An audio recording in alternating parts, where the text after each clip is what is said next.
Buenas noches a todas las personas que nos acompañan en esta hora, en nuestra segunda sesión de este entrenamiento gratuito para quienes quieren escribir, publicar y monetizar su libro. Anoche pues tuvimos una excelente experiencia con las personas que pudieron acompañar. Espero que pues también los que no pudieron estar en vivo hayan podido ver la grabación. Quiero en primera instancia poderles presentar a uno de los autores que hemos acompañado en este proceso, porque así como dicen, una imagen vale más que 1000 palabras. Entonces, quisiera que ustedes escuchen esta historia y que de alguna forma se identifiquen con ella. Tal vez usted está deseando escribir su libro, tal vez tiene algunas limitaciones, preguntas. Bueno, es su primera obra. Vamos a escuchar a Mayra Tolosa. Mayra Tolosa escribió un excelente libro que se llama Con Dios vivo mejor. Y este libro, pues era su primera publicación, pero la ha potenciado como una coach de vida en muchos escenarios. De hecho, lo presentó en la Feria del Libro de Cúcuta. Entonces, vamos a escuchar esta historia y luego iniciamos nuestra clase. Cuando nosotros determinamos escribir y publicar nuestros libros, es muy importante contar con una asesoría correcta, porque esto le da al escritor una tranquilidad y una paz de que las cosas fueron bien hechas. Por lo tanto, quiero agradecer el trabajo de Oliva González en la redacción y revisión de mi libro Con Dios Vivo Mejor, que se encuentra en proceso de publicación. Recomiendo totalmente su trabajo y su acompañamiento. Cada vez que nosotros pensemos en publicar o en hacer tal vez nuestro libro, en empezar a escribir un libro, no hay nada mejor que un acompañamiento seguro que nos proporciona una persona capacitada en todos estos temas. Por eso, Oliva, te doy muchísimas gracias y espero de todo corazón que sigas apoyando los planes y las obras que seguiremos haciendo en el nombre del Señor. Muchas gracias. Bueno, ella es Mayra, Mayra Tolosa. Ya su libro salió. Este testimonio, esta historia la tuvimos recién, se publicó el libro, ya ella vendió pues todos sus ejemplares, ha hecho un trabajo maravilloso y eso ha permitido pues que se vea la labor que ella cumple. Un libro nos posiciona en muchos campos. Un libro es la mejor carta de presentación que puede haber. Por eso yo lo felicito a usted, sea hombre, mujer, sea profesional, sea alguien que está empezando también una proyección de negocio, un emprendedor, que algo tan bueno, tan que mejor que lo pueda hacer a través de un libro. Queremos invitar a los que se quieren unir a través del Zoom para participar de la sala Zoom. Ahí en nuestro Facebook lo pueden encontrar y también pues los que quieren participar aquí también de ya por el YouTube, por nuestra canal de la editorial Crecer, para que pues, no se pierdan pues nada de lo que estamos participando en esta noche. Sin más preámbulos, pues vamos a iniciar nuestra clase de hoy. Estamos, como decimos, en la segunda sesión. Brevemente, pues recordar lo que anoche alcanzamos a ver.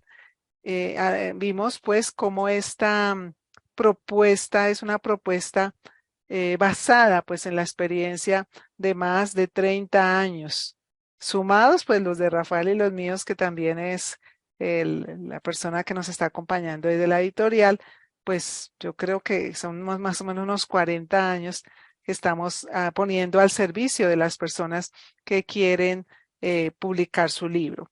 Entonces vamos a ir con la presentación rápidamente para que quien de pronto por alguna razón no pudo estar ayer, al menos se dé una idea de lo que tratamos. Vamos a compartir aquí la pantalla.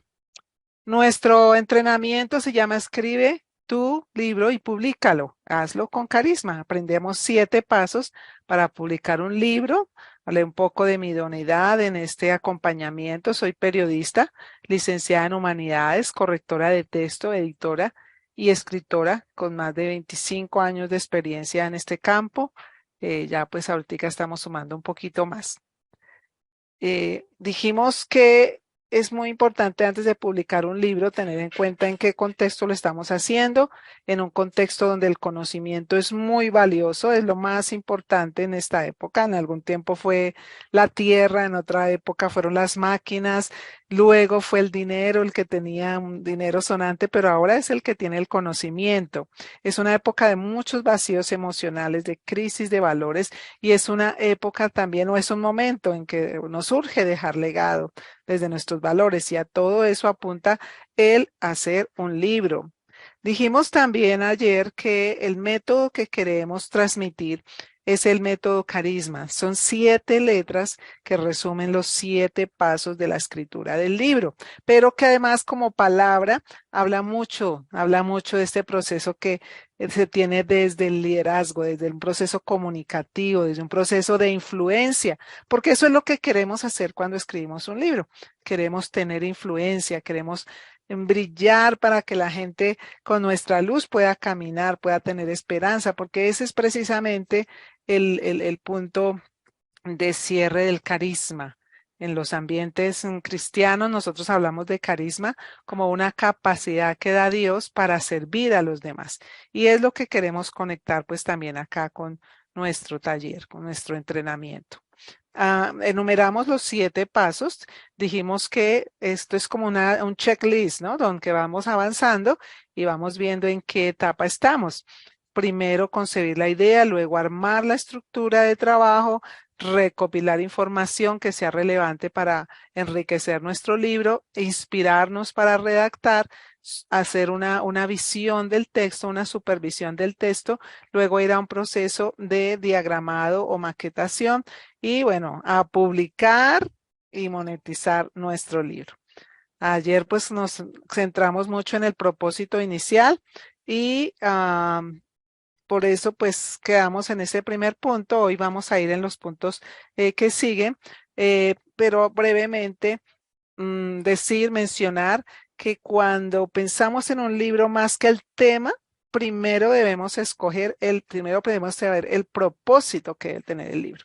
Dijimos que entre los propósitos puede ser impartir conocimiento, porque somos personas que hemos ido adquiriéndolo a través de mucho estudio, de mucho de diplomados, de carrera profesional, de maestrías, en fin. Pero también si queremos compartir una experiencia de transformación. Esta es un propósito muy válido y que decíamos que la gente a veces prefiere escuchar a alguien que ha tenido, que ha vivido algo y que lo ha superado que de pronto a un teórico que solamente lo tiene pues en la parte ideológica. Dijimos también que posicionarse como un experto. Estamos en ese proceso de cambios, de reestructuración. Muchos de nosotros, inclusive la pandemia nos cambió el chip, ¿no? Y entonces nos dimos cuenta, al principio era un susto porque ya no íbamos a trabajar igual, pero luego se nos abrió una enorme puerta y entonces queremos pues aprovechar eso para posicionarnos como expertos en un campo. El libro nos va a abrir esa gran puerta. También dijimos que para mostrar nuestro talento literario, hay mucha gente que es maravillosa para contar historias, para hacer poesía. Eso es muy bonito si lo traemos a un libro. Mencionamos la mentalidad que debemos tener frente a la escritura de un libro, que es que yo no le estoy solamente ofreciendo un libro, estoy ofreciendo una transformación de vida. Estoy ofreciendo resolver un problema o suplir una necesidad. Dijimos que si yo parto de esta idea cuando escribo un libro, va a ser mucho más orientado, enfocado y con mayor probabilidad de que el libro tenga ese impacto que yo quiero. Hablamos de la importancia de identificar la audiencia, saber cuál es ese mercado objetivo al que me voy a dirigir. Dijimos que en el mercado, pues según el marketing nos hablan de que los temas donde más hay resonancia, es en el dinero, finanzas, todo lo que sea manejo de capitales, también la salud, las relaciones, y hablamos de un término técnico que es el océano azul, que es exactamente lograr ubicar ese público exacto al que debemos dirigirnos. Todo esto hace parte de del primer paso que debemos dar antes de escribir el libro. Mirar también nuestra zona de influencia. ¿Cuál es mi zona de influencia? ¿Cómo sé que mi libro va a tener eco? Bueno, porque yo veo que lo que voy a escribir, lo que sea, hace parte de mi talento, es una pasión que tengo, es un conocimiento que tengo y hay personas interesadas en adquirir ese conocimiento o saber aprender de la experiencia que yo tuve. Dijimos que un enemigo muy grande aquí en este camino es lo que se llama el síndrome del impostor, que es que siempre uno empieza y arranca y tiene los miedos, de pronto se emociona y digo, sí, yo ya voy a escribir el libro. Y cuando empieza, entonces viene esa voz ahí que siempre nos está como denigrando nuestro trabajo, como haciéndonos sentir menos que otros. Y dicen, no va a poder, no, no va a tener el tiempo, no, eso es para otras personas. Hay gente más preparada, hay gente que conoce más, mi experiencia no es tan valiosa y entonces eso nos sabotea. Entonces hay que luchar contra ese síndrome y eso lo hacemos pues con las técnicas de trabajo que vamos a ir aprendiendo en cada uno de los pasos. También mencionamos que es vital la determinación. No es lo mismo decir voy a escribir o quiero escribir un libro, me gustaría hacerlo, a decir voy a hacerlo, voy a escribirlo. La determinación es fundamental. Este sueño tan grande que es escribir un libro requiere también un gran compromiso. ¿Y por qué? Porque es uno de los mayores logros que usted va a obtener. Yo creo que hasta ahora en los 28, ya casi 30 libros que tengo en mi mano, que han pasado por mi mano, no recuerdo de un autor que dijo, me pesó haber escrito ese libro. La mayoría están muy satisfechos de haberlo hecho y un porcentaje importante están felices. Ya hicieron 2, hicieron 3, sea otros libros o siguieron imprimiendo otros tirajes porque la experiencia fue extraordinaria. Ahora vamos a ir al segundo punto, que es armar la estructura. Nos vamos a concentrar en este punto. Entonces, como siempre, cada proyecto, si queremos que tenga feliz término, tiene que tener una estructura. ¿De qué hablamos? Primero, hay que tener en cuenta, y es uno de los errores más comunes de los autores, es que siempre tenemos que escoger una idea. Un libro, una idea o una historia porque cuando queremos en un solo libro meter muchas ideas o muchas historias, va a ser algo que es inmanejable. No va a encontrar eco, no va a tener impacto.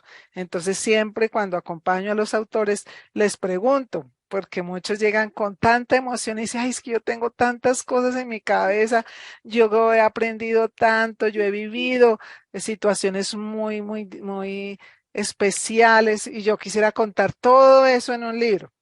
Digo, no, para eso pues ojalá que haga una secuencia de libros, pero un libro debe ser sobre un tema. Entonces ese es el primer consejo que damos en cuanto a la estructura del libro. Anoche yo les decía, vayan viendo el video y vayan anotando. Entonces anoche la invitación era que anotara por qué estoy escribiendo este libro, cuál es mi motivación. Ahora, la segunda pregunta que le voy a hacer es, ¿cuál es el tema específico? ¿Cuál es el tema específico? Ahora sí pasamos a delimitar el tema. Entonces, cuando yo tengo claro ese tema, ahí para allá yo voy a saber cómo trazar el camino, porque eso es como cuando uno emprende un viaje. Entonces, si yo digo, yo quiero, a mí me encanta Santa Marta, es de mis ciudades preferidas en el país. Entonces digo, voy a ir a Santa Marta, pero en el camino digo, uy, no, pero mejor voy a ir a Barranquilla porque Barranquilla también es muy bonito y también hay mar.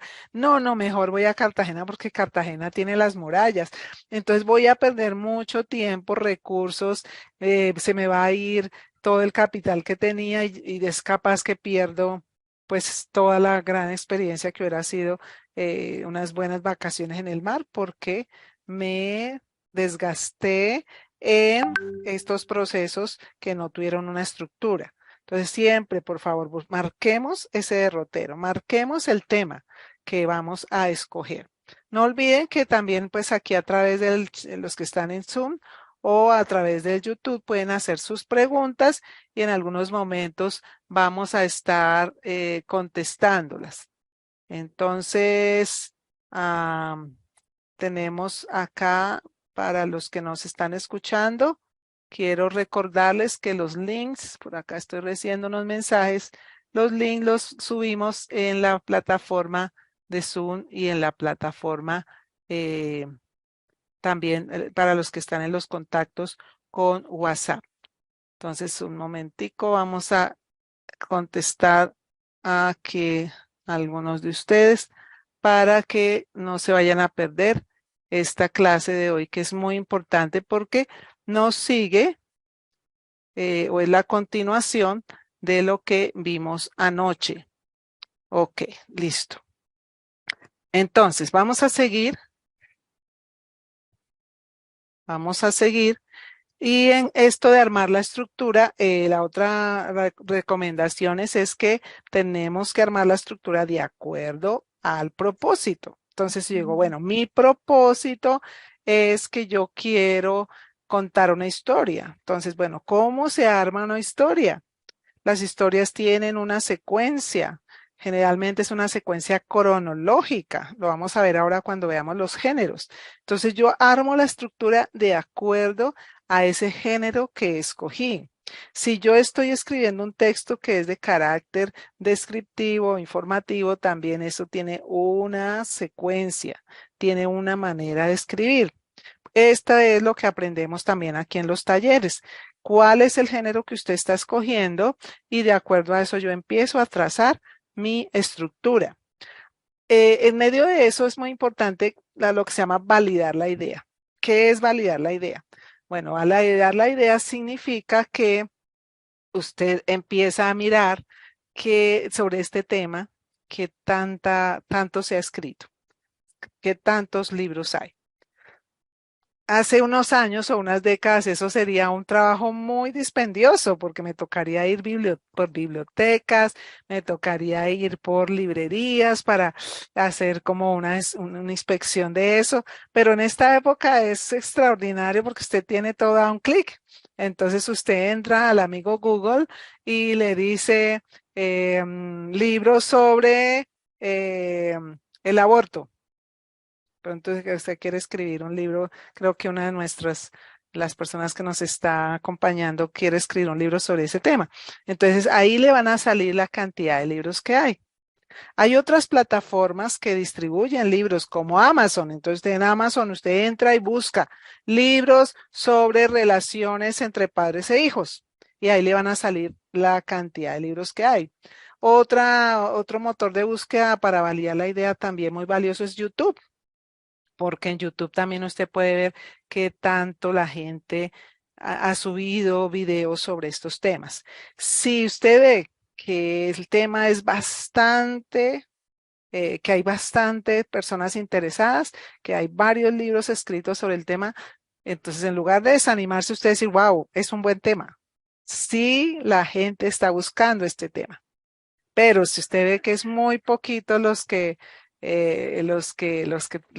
están interesados en ese tema, muy pocos libros escritos, a menos de que sea realmente algo muy, muy, muy específico, como lo decíamos anoche, pero que usted sabe que hay un público especial que lo está esperando, pues es mejor que revise la idea, a ver si de verdad amerita hacer un libro sobre ese tema. Otro aspecto que yo siempre recomiendo es que cuando escogemos el tema, seleccionemos unas palabras clave. Entonces, tenía aquí una cliente que está haciendo un libro sobre cómo contaría un niño de hoy, un adolescente, la pandemia a sus descendientes. Entonces le digo, bueno, busquemos palabras claves, palabras claves. Entonces tenemos palabras claves como, ¿qué pasó en la pandemia? ¿Cuáles eran los campos que más se afectaron? La educación, la salud, las relaciones entre las personas, los medios de comunicación. Cuando yo logro ubicar todas esas palabras claves, casi que tengo ya armado mucho de mis capítulos. Tengo ya también cómo voy a posicionar los libros.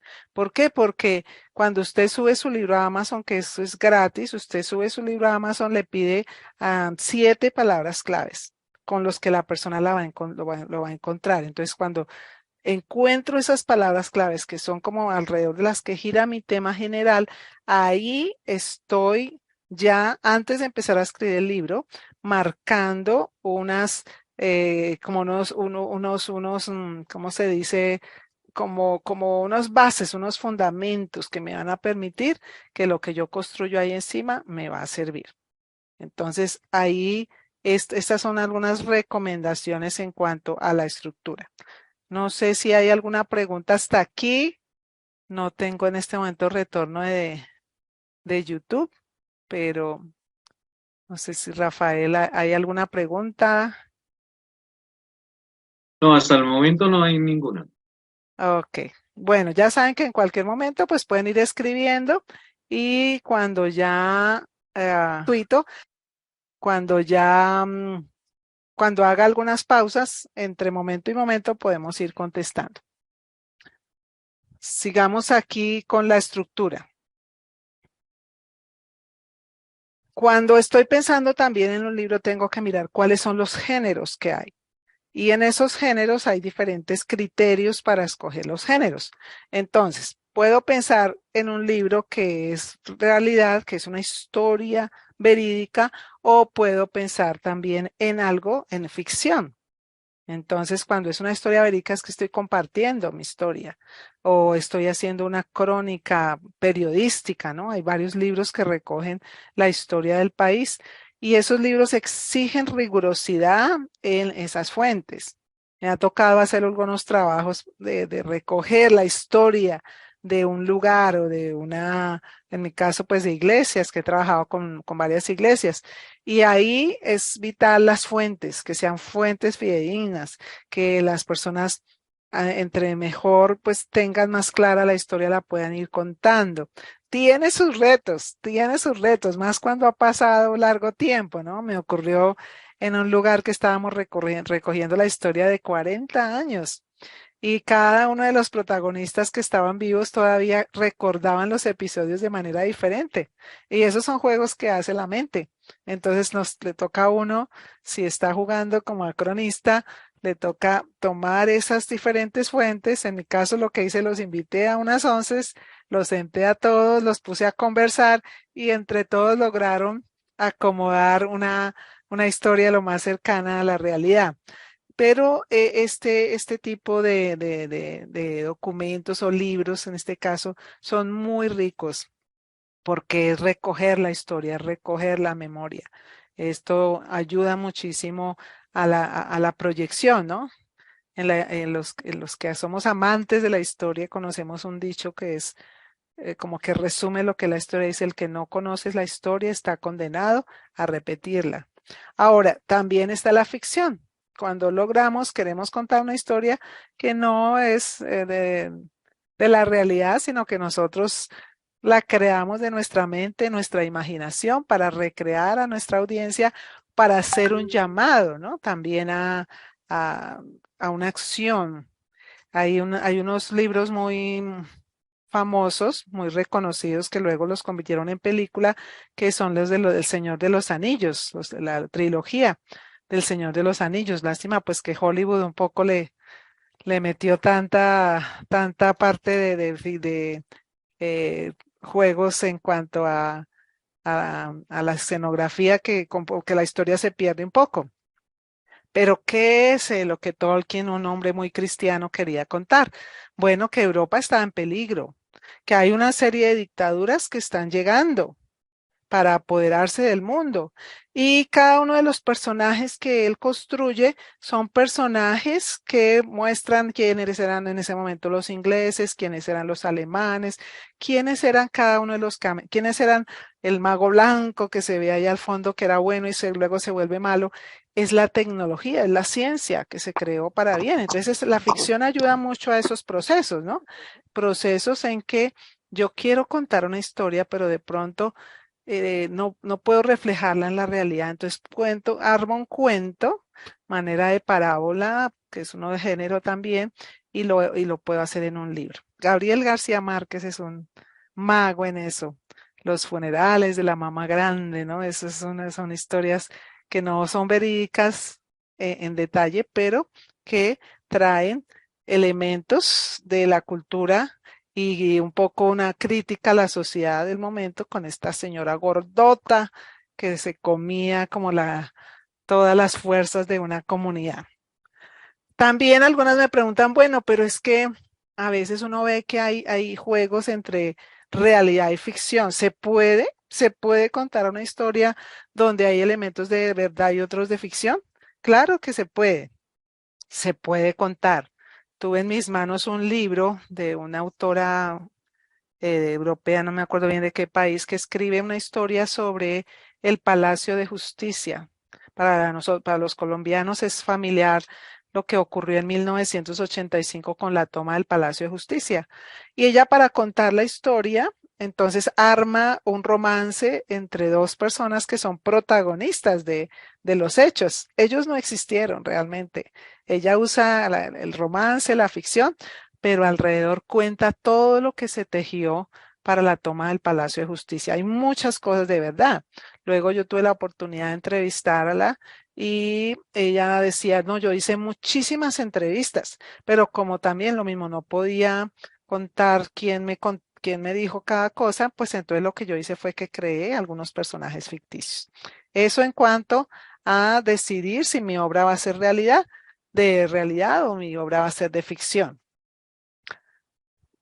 Tenemos también que tener en cuenta el género en el que voy a trabajar, porque cada género tiene unas reglas y eso le va a permitir que su obra sea aceptada o sea asumida por sus lectores.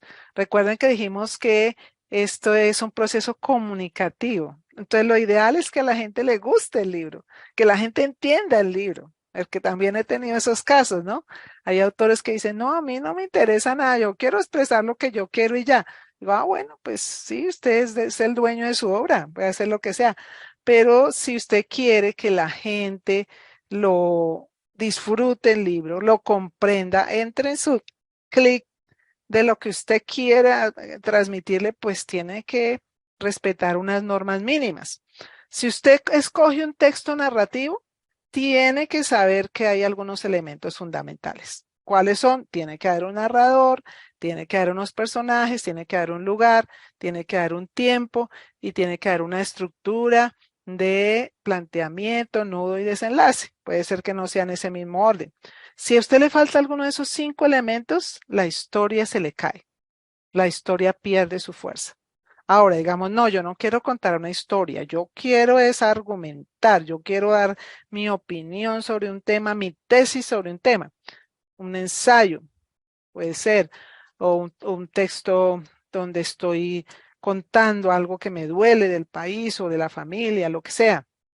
Este tema tiene que tener un juego también de argumentos, de peso. Hay por lo menos 7 tipos de argumentos, donde yo cito autoridades, donde uso ejemplos, donde uso también analogías. Entonces, debo saber qué tipos de argumentos son los más fuertes. Los argumentos de la moral y de la ética son muy fuertes también. Entonces, si yo no uso argumentos, sino solo hablo como o escribo como cuando un borracho está sentado allá en la tienda y manda opiniones sin peso, pues mi texto, si es argumentativo, no va a tener un valor, no va a tener un impacto. Entonces, hay otro texto que es el texto expositivo. El texto expositivo es un texto básicamente en el que yo quiero explicar a una serie de pasos, son los manuales.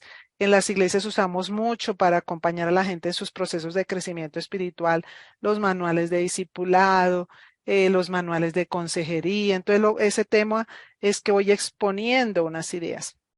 Ahí entonces es muy importante los párrafos pequeños, es muy importante la coherencia de las ideas, es muy importante marcar los pasos que hay que seguir para que la gente tenga claridad del proceso que está siguiendo. Todo ese género también es muy bonito para los que somos maestros, ¿no? Y que nos gusta producir nuestros propios textos para ayudar a los estudiantes a comprender mejor sus clases. Y eso se puede convertir en un libro, por supuesto. Textos descriptivos. Entonces, en los textos descriptivos también podemos hablar como eh, de un género que tiene que, es un poco cercano a la narración, que nos permite, la descripción en teoría es pintar con palabras.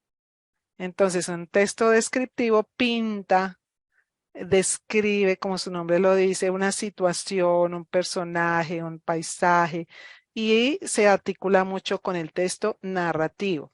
Pero también puede ser que es un puro manual de instrucciones o una receta de cocina.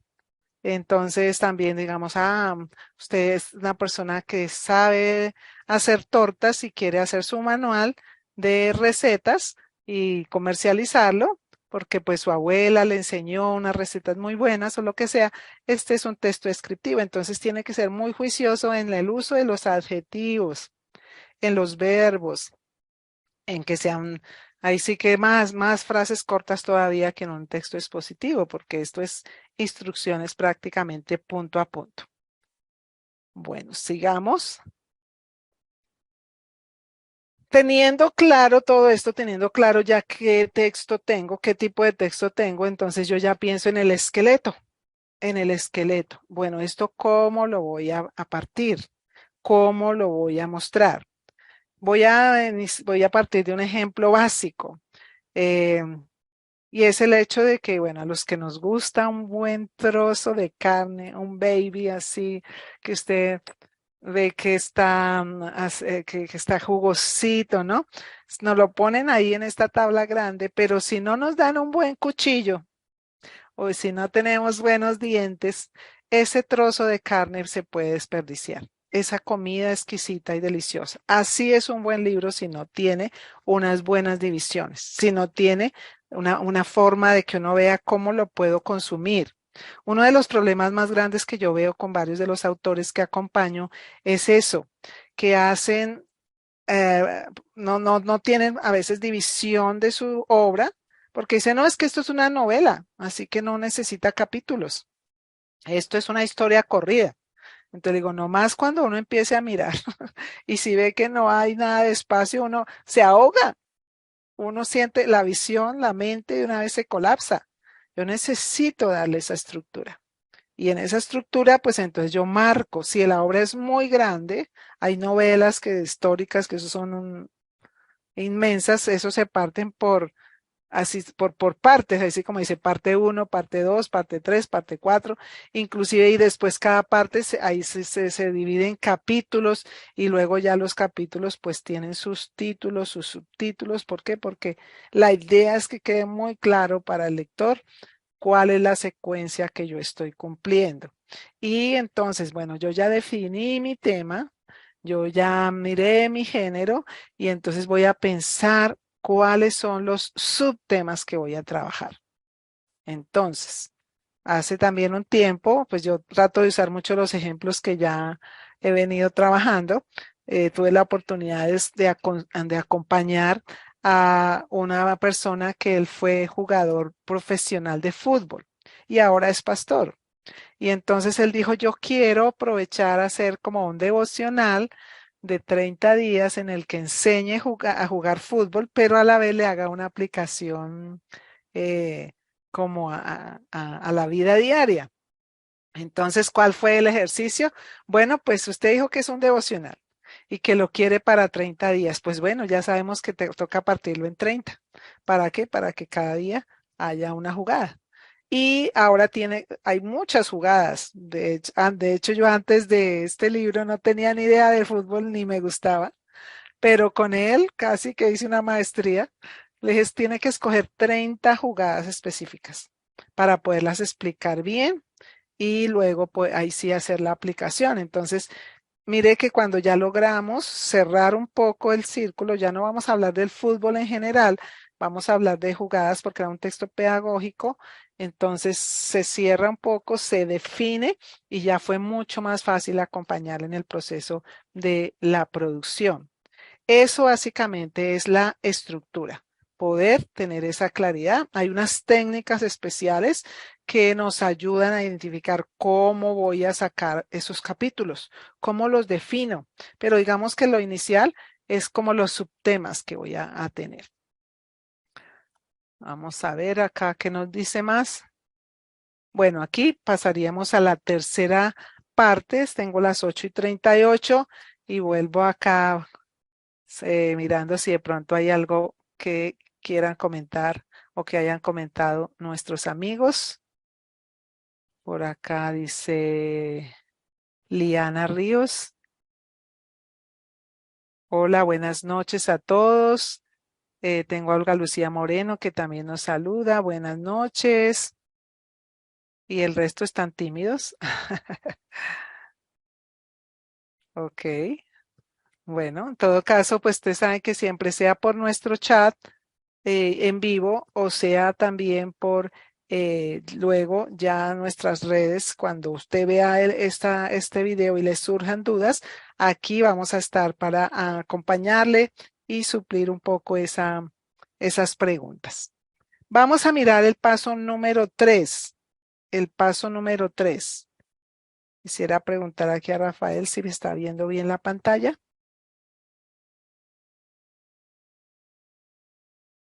Ahí se ve bien. Ok, bueno.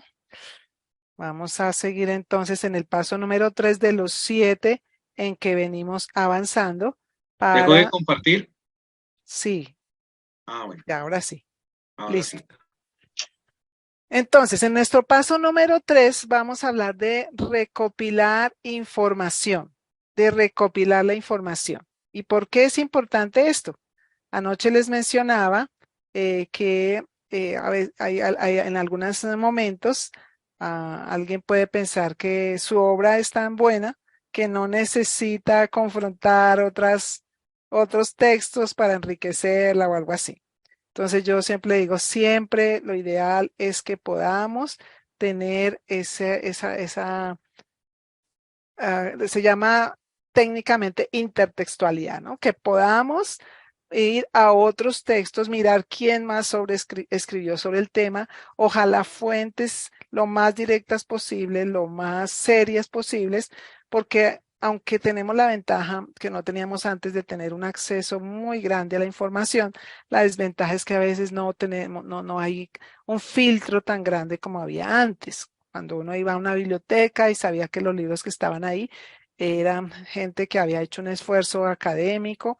Ahora no, pues ahora entramos a internet y encontramos de todo. Entonces, sí hay que hacer un poco esa depuración de esa fuente que quiero consultar, que quiero mirar y que me va a permitir enriquecer el texto, enriquecer la temática. Entonces, yo que lo invito, como venimos haciendo este ejercicio de que estamos revisando nuestro tema, nuestro texto, de que vimos nuestro propósito inicialmente, trazamos nuestro tema, nuestros subtemas, ahora el ejercicio es que podamos buscar quién más ha escrito de eso y qué ha escrito sobre eso. Es como una especie de materia prima. Anoche les comentaba el caso de Jennifer. Jennifer escribió su libro sobre el sueño y ella empezó pues con su experiencia personal, pero luego fue a investigar en las fuentes, cuántas horas realmente se debe dormir, qué pasa cuando no se duerme muchas horas, cuáles pueden ser las causas de eso, porque a ella, pues la causa de ella fue una, pero las causas son muchas. Entonces, si su libro quería abarcar un poco más y no quedarse tan simple, pues es muy importante recopilar esa información relevante. Y acá, pues entonces, por eso hago esta confrontación. Está el conocimiento propio, que es organizar todo lo que tenemos frente a este tema que ya nos ha dado vuelta en la cabeza, sobre el que hemos dado charlas, conferencias, sobre el que hemos tomado notas, tomar todo eso, ese material propio que tenemos y, no sé, en el caso, pues a mí me gusta mucho digitalizar, meterlo en un archivo de una vez. Otros pues les gusta tenerlo ahí a la mano para cuando empiezan a escribir. Y esto lo cruzo con el conocimiento de otros, las autoridades en el tema, personas que tienen una idoneidad, inclusive que si eso estoy tratando un tema polémico, pues otro que piensa diferente a mí, porque mi texto puede ser una interpelación a él, ¿no? Entonces dice fulanito de tal piensa esto, pero yo le contesto esto otro. Entonces cuando uno ve esa confrontación, lo que llaman tesis, antitesis y queda nuestra síntesis, pues es un texto muy rico. Uno dice, uy, la persona hizo el ejercicio de pensar, hizo el ejercicio de revisar y cruzó estas dos fuentes y hace que el texto tenga ese valor.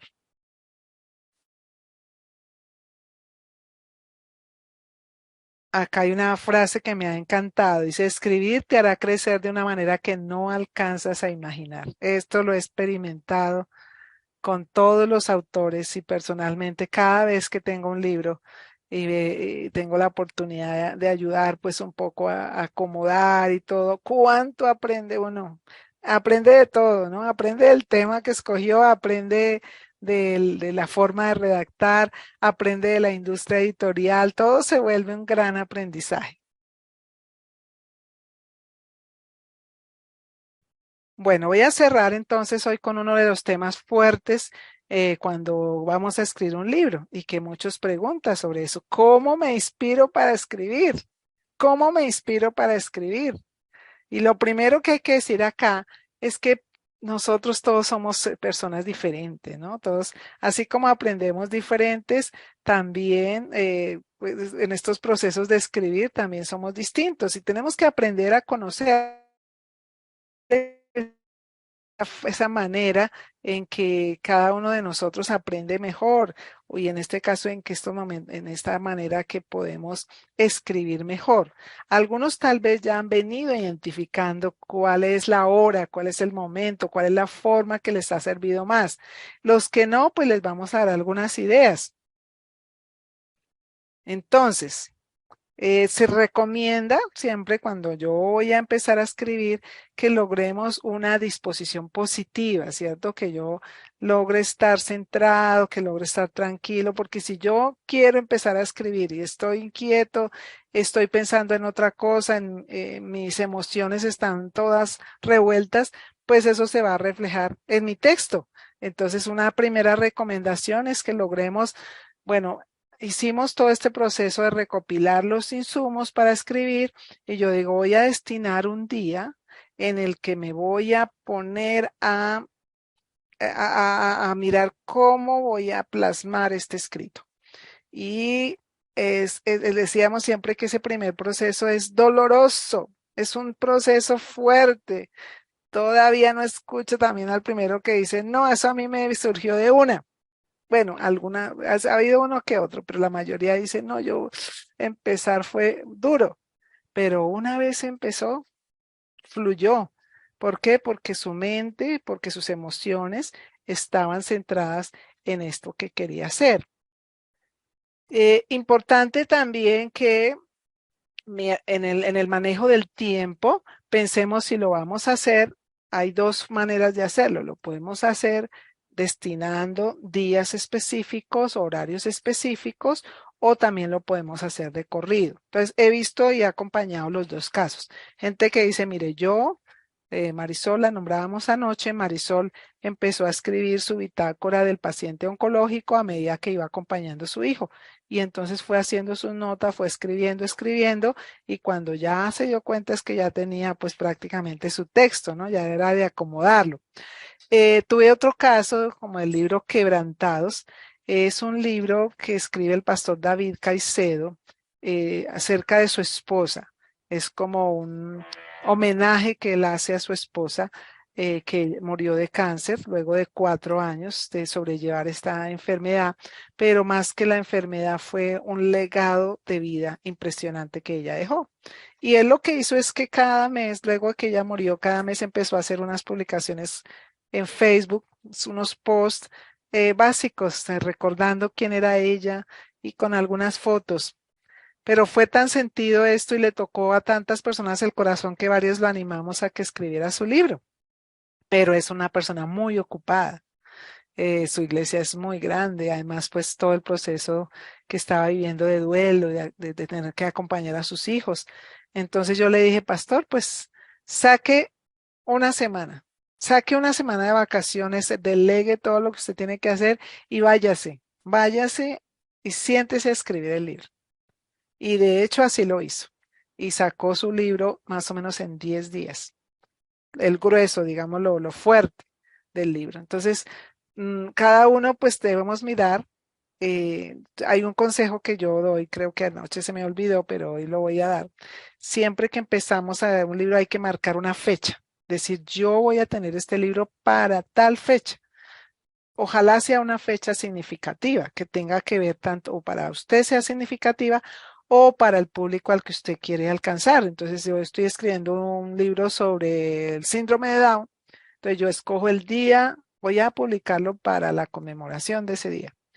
O también puedo, para nosotros, desde la editorial Crecer, y en mi caso también hemos tratado de posicionar los libros en eventos especiales. Voy a tener mi libro para la Feria del Libro de Bogotá, que fue lo que se marcaron nuestros 5 autores que acompañamos ahora hace como ya un mes, hace un mes precisamente estaba empezando la Feria del Libro de Bogotá. O porque en el caso de una iglesia, porque es el aniversario de esa iglesia. Eso da un impacto muy grande y nos presiona a decir, yo ya tengo una fecha, tengo que tenerlo para ese día, entonces yo empiezo a trabajar, cada día voy a escribir media hora. Y cuando ya tenga suficiente, entonces los últimos 8 días o el fin de semana, me encierro por allá en una habitación, me voy a un B&B o bueno, alguna de esas cosas. Conozco la historia de alguien que tenía tan aplazado su libro y no encontraba el tiempo para hacerlo, que tomó un vuelo de avión hacia Europa y de ida y vuelta prácticamente. Y en ese tiempo escribió su libro. Entonces, cada uno tendremos nuestra estrategia, pero sí hay que definir ese tiempo.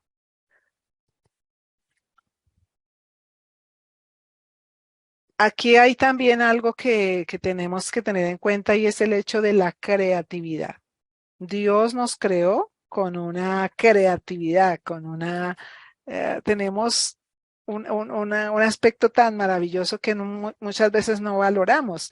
Y es eso de que nosotros podemos echarle mano a ciertos disparadores, a ciertas palabras, a ciertas emociones que nos permiten fluir de una manera extraordinaria.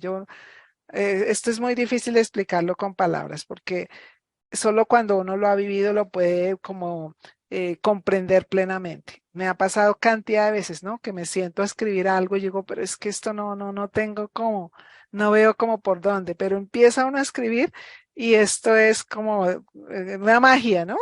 Vienen tantas palabras, tantas expresiones y he escuchado muchas personas de diferentes edades. Yo hago talleres con niños, hago talleres con jóvenes, hago talleres con personas que hasta ahora se están alfabetizando. Tuve esa experiencia y fue maravillosa.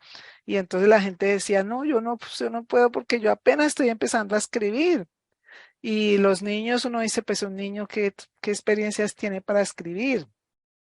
Y me he llevado tremendas sorpresas y he comprobado esto, que Dios nos ha hecho a su imagen y semejanza y como imagen y semejanza somos esas creaciones de Dios, Dios creador que nos regala esto maravilloso que es el genio creativo, que es la creatividad.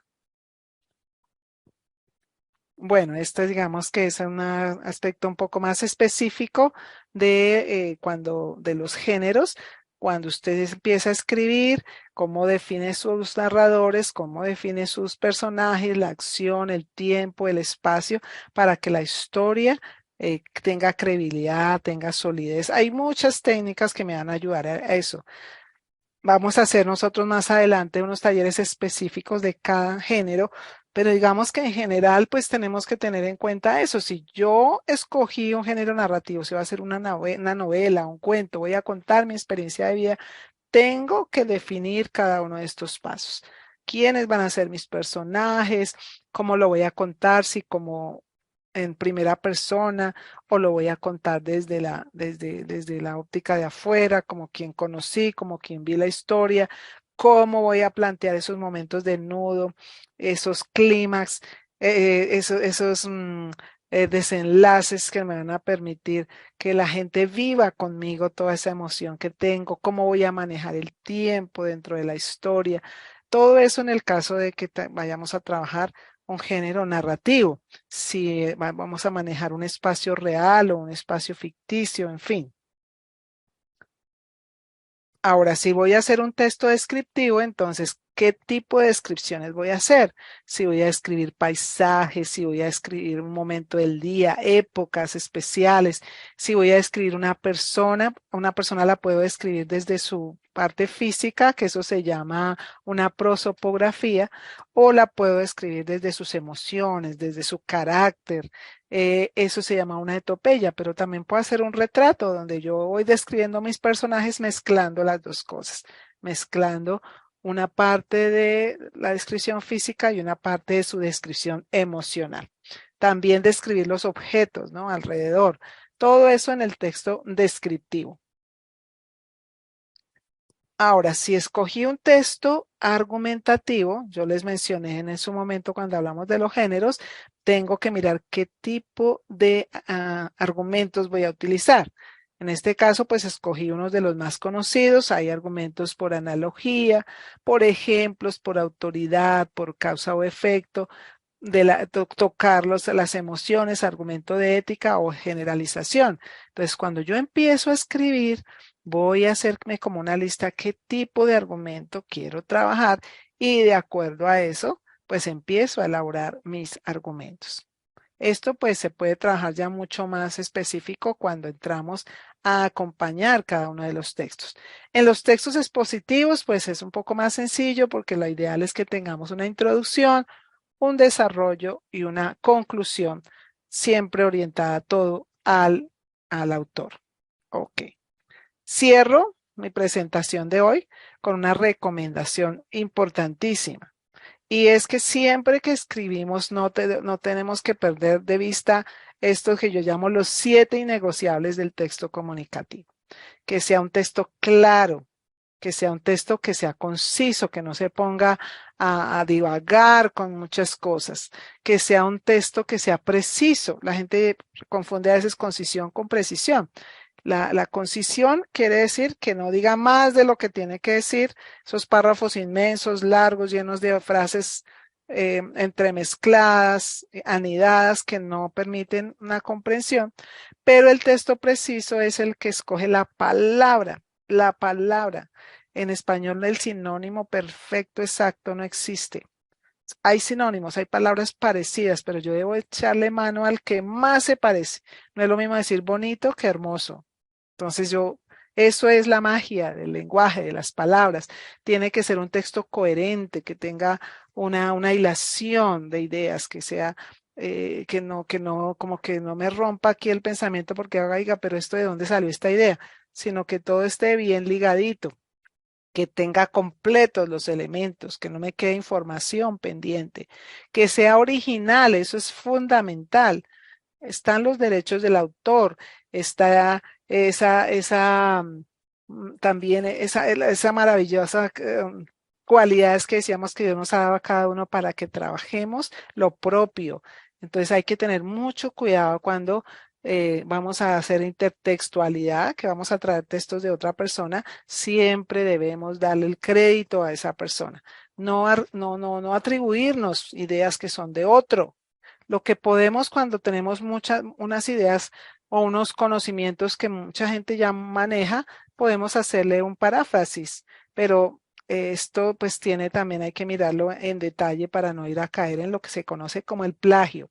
Y un texto correcto, en el sentido de que respete las normas básicas de la gramática, de la redacción, aunque pues más adelante va a pasar por un proceso de un corrector de texto, siempre lo ideal es que la persona se cultive y pueda tener estas cualidades de ir mejorando su proceso de producción. ¿Ok? Dios permita, pues nos encontramos mañana para mirar la última parte de cómo algunas normas básicas para supervisar el texto, para revisarlo. Siempre lo ideal es que después de que terminamos un texto haya que hacer este proceso, algunas recomendaciones en cuanto a la diagramación y una también recomendación en cuanto a publicar el texto. Entonces mañana pues vamos a tener una participación especial aquí de nuestro amigo Rafael, el gerente, el director de la editorial Crecer, que la editorial se ha venido especializando en esto. Vamos a solucionar algunas preguntas en cuanto a qué es mejor, autopublicar o publicar con una editorial. ¿Qué es autopublicar? Y qué es también hacerlo con una editorial. Entonces, pues agradezco a todas las personas que nos acompañan hoy en el Zoom, a los que nos han acompañado por también el YouTube y pues siempre aquí dispuestos a escuchar sus sugerencias para enriquecer esta propuesta. Una propuesta pues que ha venido caminando, creciendo. No sé si nos queda por ahí algo en el tintero, Rafael. Bueno, aquí Liana dice que aunque ya escribió su primer libro, esto que nos está enseñando me sirve para mi próximo libro. Dice, a mí me ayudó a sanar muchísimo y a mirarme con compasión. Ah, Entonces, vea ella, que ella menciona una función de la escritura tan bonita que no había tenido en cuenta y es ese proceso de la resiliencia. ujú, Escribir sana. Y creo que Rafael lo ha comprobado mucho porque la editorial tiene un énfasis muy importante en esa área. Creo que mañana lo vamos a enfatizar un poco más. sí, es el trabajo que hicimos con el tema de, hay dos trabajos que se están haciendo. Uno que es el de Entre Plumas y Espadas, que es el que lidera Marta Mora, con gente de norte de Santander, con víctimas, que pues no lo llamo víctimas, sino sobrevivientes de la violencia. Y está otra que es hacia la región de Tibú y está trabajando con jóvenes y ahorita se lanzó, ahorita en la Feria del Libro, lanzó el libro de ella, que es como una mirada a través de la poesía, como ella se va mirando interiormente y va describiendo a través de la poesía y cuestionándose sobre su vida. Y entonces es interesante todo ese tema de lo que es la literatura para ese tema de la resiliencia y lo mismo con este señor, con don Jairo, el Ujú. trabajo que estamos haciendo con el libro de él que se va a llamar El Vendaval, que es la historia del amor de un padre por sacar a sus hijas adelante, logra hacer muchas cosas y eso siempre se ha dificultado porque cuando se está entrando, entra en llanto, entra en toca fibras, ha sido un trabajo, pero ya poco a poco él ha ido contando su historia y ya no es tan dolorosa como al inicio. Ok, bueno. Entonces, si Dios nos permite, mañana será nuestro último encuentro de este entrenamiento. Esperamos sus comentarios, siempre son bienvenidos y también pues la oportunidad de acompañarles en el proceso de cada uno de sus libros. Si Dios nos permite, pues nos encontramos mañana. Entonces despedimos aquí la transmisión de ¿Listo? YouTube y nos quedamos un Entonces, poquito aquí saludos a con los todos. amigos del Zoom.